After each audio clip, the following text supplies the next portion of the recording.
مجھے جس چیز کا تمام ملازمین کو انتظار تھا اور وہ سب کچھ تمام ملازمین کے سامنے آ چکا ہے۔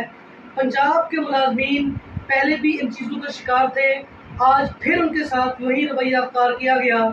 وفاقی طرز پر جو ڈسپیرٹی الاؤنس کا وعدہ کیا گیا تھا کہ پنجاب کے ملازمین کو ڈسپیرٹی الاؤنس دیا جائے گا، اس وعدوں سے پنجاب حکومت مکر چکی ہے اور اونلی صرف اور صرف 10% کا اضافہ کیا گیا ہے، جو کہ آٹے میں نمک کے برابر ہے۔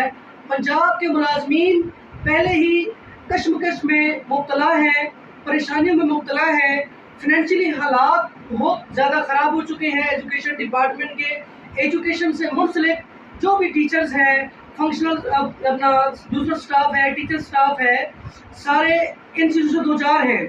لیکن پنجاب حکومت اپنی ہردرمی پہ قائم ہے اور ہم یہ سوچ رہے تھے کہ پنجاب حکومت وفاقی طرز کے اوپر جو ہے نرمی دکھائے گی اور اسی کے مطابق ہمیں 30% ڈسپیرٹی الاؤنس اور 10% اضافہ دیا جائے گا، لیکن انہوں نے اپنی ہردرمی کو قائم رکھا۔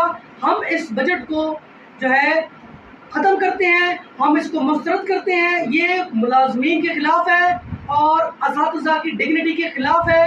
اور آج ہی کے دن پیٹرول کی قیمت میں اضافہ کیا گیا اور ہمارے جو تمام جو مختلف قسم کی چیزیں ہیں، مطلب کہ جیسے پیٹرول کا بجٹ ہے، جو ہاؤس رینٹ ہے، میڈیکل الاؤنس ہے، ان میں بھی کتنے عرصے سے خاطر خواہ کوئی اضافہ نہیں کیا گیا اور ہر سال ہمیں ایک لالی پاپ دے کر ہمیں بھگا دیا جاتا ہے۔